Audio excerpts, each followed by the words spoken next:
Today, we're going to be slaying the terror of whether or not you should charge people to run tabletop RPG games for them. So let it be written. So let it be done. This is Tabletop Terrors. How do you feel about someone paying you? We'll start here. Someone paying you to run a game for them. There was a time where I would have been in love with that idea. Because you can make money conceivably doing something you love. Yes. But now I hate that idea. I'm going to tell you why in just a second. I'm Tim. This is my brother James. And we're Tabletop Terrors. We think that being consistently creative is a hard road. It's a crucible. And we are going to help you conquer that crucible. And learn a thing or two about some tabletop games. So you were going to tell us why you loved that idea and now you hate it. Yes, I hate that idea because I am a control freak. And I don't want to have the pressures of dealing with a client when I'm running a D&D game. Yeah, if you've ever worked with clients, which I know you have, working with clients can be great, but is more often difficult because you disagree. But you've entered into a contract with them. I'm going to give you money to give me this thing. And it's a little easier, say, with graphic design because you make something and they look at it and they say, I want that to be green instead of red. And in your mind, you think, that's going to look really bad, but they paid me the money.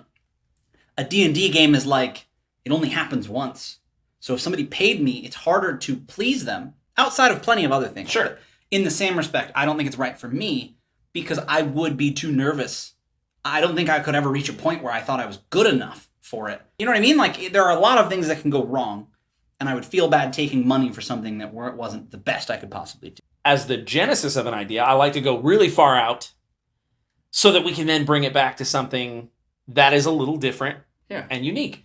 I don't feel like I could do that for the exact reason you just stated. If someone was paying me, I don't want them to come back with their receipt from the donut store saying, excuse me, I ordered jelly. And I'm like, but that's the game I wanted to run. Can you think of a good example where somebody pays you to do something perfect the first time without practicing?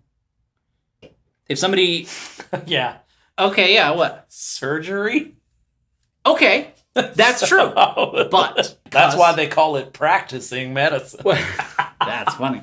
Because surgery, it's... No, you make the incision 2 inches. Do this. And you do this. Is a... Right. Doing it right. There's no doing it right for GMing. There's no like, well, if you just follow this formula, it'll be perfect. Absolutely. Surgery's not like, no, I was really hoping that you could do the incision this way instead of that way. If you were hired to play a gig, you would practice with your band a bunch before. Sure. If you were hired to take photos. Theoretically. Yeah, you have the option to. Exactly. As a photographer, you would usually visit the venue to see what you're working with. As a dungeon master, you can't say, hey, I was thinking of doing this, and this session. Because then you're like, well, part of what I'm paying for is the surprise. Right.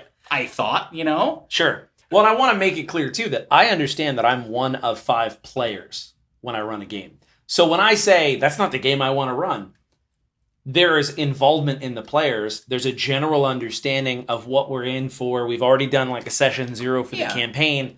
So within the bounds of what has been decided amongst me and 4 of my friends, it's the game I wanted to run. That's the reason it doesn't work for you, is because even if you have a session 0, because the players have such an input in what happens, you're not fully in control, but you do fully bear the weight of what happened, of what the outcome was. If we could play devil's advocate for a minute, absolutely. What would it take if somebody said, I really want to pay you, I understand, I won't be upset. What would you require from them? Like session 0 or this or that? What understanding? What would they have to sign?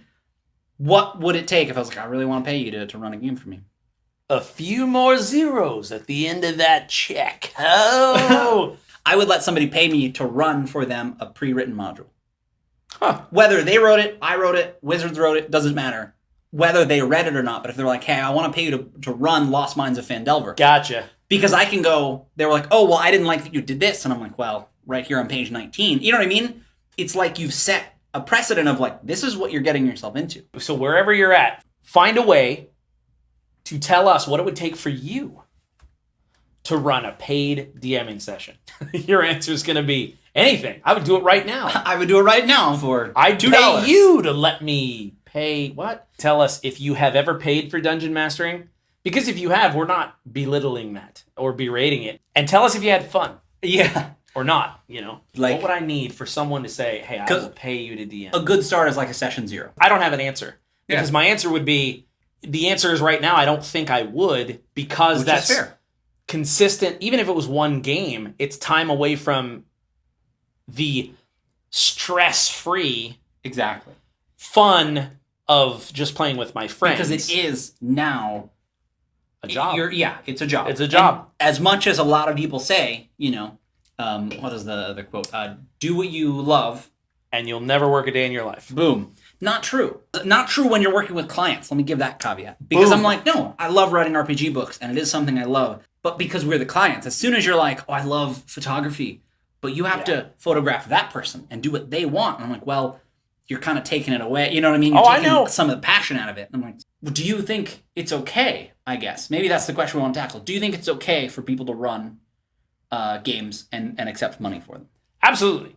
If someone is willing to pay you for something that is not illegal or immoral, then you should absolutely take it. Now, some people feel that this is immoral, and I believe, a theory on why that is. It is such a shared, awesome experience to play in a tabletop RPG with someone. There's a connection that happens like no other game I've ever played. Absolutely. Without question. And I can see some people, even myself, saying, it's kind of wrong to me to some degree.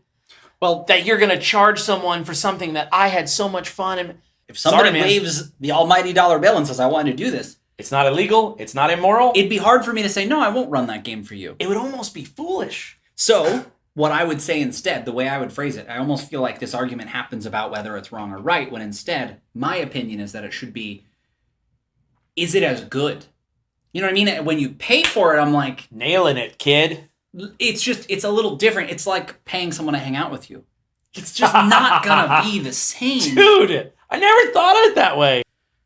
There are some benefits to playing in a game like that you paid for, because you're assuming that they're gonna show up on time, they're gonna do a good job, they're gonna try their best, all of these things. So I feel like people treat the paid GMing thing like no other product, as though it's untouchable, and I don't know that it is. So I'm like, the main thing is, I disagree with people giving other people a hard time for doing it. Because I agree with that. If you find something that people will give you money for, that, like you said, is within the bounds of the laws and isn't immoral and doesn't hurt someone else, D&D is like, all right, take the money. We do want to hear from you about what exactly, number one, what do you think about this whole thing? Number two, would you do it? And especially number three, those people who have done this, what's your experience with it? Yeah, how did it go? Bad, ugly? Yeah. Whether you paid or were paid, whether you ran or, however it worked out. Yeah. Let us just know what your experience was. I'm curious. James, will you raise your glass with me? May you mend the first break. May you kill the first snake. And may you conquer everything you undertake. Sláinte. Until next time, may your dice roll high. What do you think is different about Critical Role and what Matt Mercer does? He's getting paid to do that. I don't believe that the voice actors are paying him. I'll say that even more succinctly in the way that I was thinking of it. Go. Everyone's getting paid.